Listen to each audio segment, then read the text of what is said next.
We're with Coach Jay Thomas. The Demon football coaches team is coming off a very impressive win at Abilene Christian and getting ready for Saturday night's home finale against the Nicholls Colonels.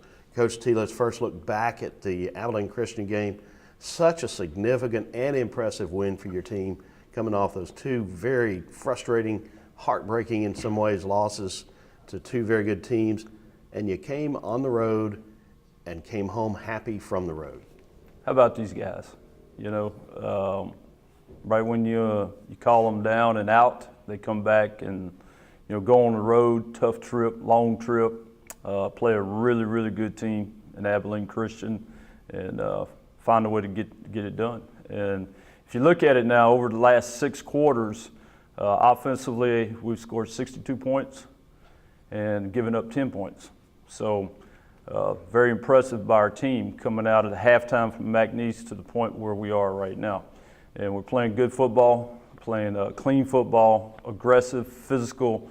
It's the style of game that I always wanted us to play, and we had to go through some hardships to get to where we are right now. And, which, having this big win has set up for, another big game this week. And then after this weekend, if we find a way to win this one, sets up for another big weekend. So, which is great. It's great for our program. It's great for the university.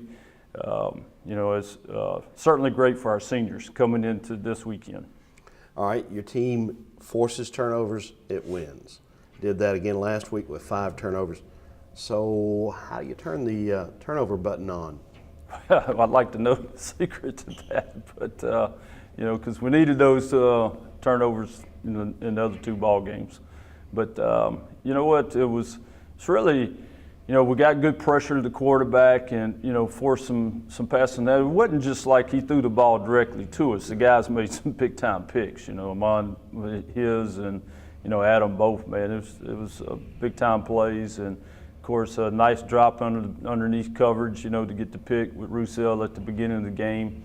That was a big momentum swing because they, surprised onside us, and got the ball, and then we got the pick, so that stopped their momentum early. But you know what? It's the guys being in the right place, and doing fundamentally what you're coached to do. And if you do that and you do what you're coached to do and what you're taught and what you rep all week in practice, and it puts you in the right place, and then you have an opportunity to make those plays. Speaking of making plays, nobody's making any more this time of year than Zach Adkins and Ed Egan. 23 times in the last 2 games they've connected throwing the football. Egan on a terrific role, and of course Zach Adkins, one of the most efficient and accurate quarterbacks in the nation. Talk about that combination and your offense. Yes, Zach, game in, game out, he's always steady, and he makes good decisions. He's good decision maker. And there's so much on him, with the offense, with our run pass tags, and he's got to make the right decision. Does he always make no? But does every quarterback always make the right decision? No, but he does a tremendous job with it, running the offense, and our team has great confidence in him. So no matter where we're at, where the ball is, everybody has confidence that we can move the football. But the combination now, with he and Ed, it's pretty neat to see, pretty neat to watch. And, Ed's done a tremendous job. He's become the go-to guy. And it'll be interesting to see here over the next couple of weeks how people defend Ed, what they want to do. But last week it was just taking what the defense gave us.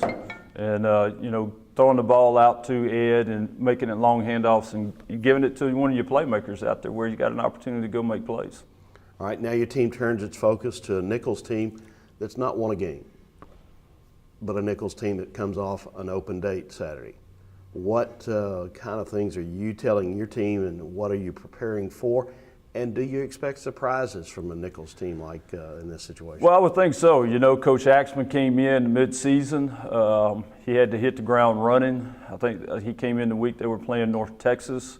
And so he hadn't had a break really in trying to learn what they're doing offensively. Of course, he's very successful coach, Northern Arizona, UCLA, a lot of different places. So obviously he knows what to do and how to coach. So I think having this week off probably has helped him with the staff and the players, and and just kind of regroup those guys, because you can see them. They're, since he's been there over those 5 or 6 weeks, that they continue to get better, and so very dangerous, very scary. We know that when we play this game, all the records, you can throw them out the window, and it's just line up. And do we know what we're going to get? No, they've got 2 weeks to prepare for us. So but the thing we got to concern ourselves with is us. Make sure that we're ready to play, and fundamentally,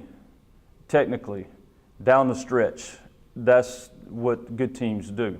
And that's what we got to get accomplished Saturday. We know that they're going to come in and they're going to be sky high for the game. We got to be ready for the game. It's no different. You're going to get everybody's best game every Saturday at this point in time of the year. All right, and for your team, the added incentive or distraction, if you look at it another way, of senior night. You've got 23 guys who will be honored in pregame ceremonies. How do you, having been through this many times, manage their emotions and get them to focus on the task at hand? Well, I'll tell you, it's a great night for them. That's the way we look at it. And it's like you mentioned, it's a great honor for them. And we'd like to be able to do that. And, as long as the players, I think they get it. They understand. They know they've got a job to do. And it's good for them to get out and, see the folks for a few minutes. But to get them back inside, and they'll be refocused and ready to play.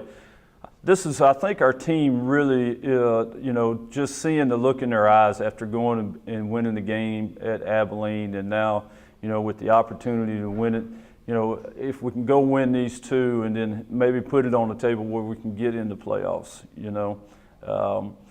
So I think our intent right now is very good, and our approach is very good. So it's going to be a great night. We'll have the family here. We may do a little something special before the game, and I'm thinking about that. So it could just be, we just want to turn it into a big family atmosphere and just have fun with it. All right, Saturday night, no question about it, it's going to be cold. Yeah. So how, as a coach, do you get your players to deal with that? Well, I think we'll have some hot chocolate on the sideline and some coffee. I don't know. But I tell you, we're going to experiment a little bit. We just ordered some warm clothes, for our guys. So we're going to be prepared. We're going to have some heaters. We're going to have heaters out there. So we're doing some different things just to try to help our guys out. So we always have the fans, so to keep us cool, try to help us keep us cool. So we'll do everything we can just to kind of help the sideline out a little bit. Plus, I'm getting old, so I might need a little heat, walk back. And, we could have a barrel back there with a fire. That'd be pretty cool, too, have a little bonfire. Now, I know that you're an outdoorsman. You love to fish. I know you've done your fair share of hunting in the day. Does any of that experience help you as you're going to be on the sideline Saturday? Yes, wear warm socks. And, yeah, you really, you got to layer it up, as a coach. So, I don't know, man. We just got to see how it goes. And it calling for rain, too, so it might be cold and wet. So, it might be a good evening for football. That's the way I look at it. It's going to be a lot of fun. And that's the thing. This is what they'll describe as football weather. Yes. So does that add a level of excitement for you and the team? Oh, yeah, man. That's what you want. This way cold, rainy, yeah, and big ball game. So that's what's been cool about this year. It's just every week it's just been, it's really been a big game. And, I feel it a little bit toward the end of the season now. Running a little tired here, but it's been fun. It's been exciting. And I think we played and kept everybody sitting on the edge of their seat. And we got an opportunity here down at the end. You can't ask for more than that.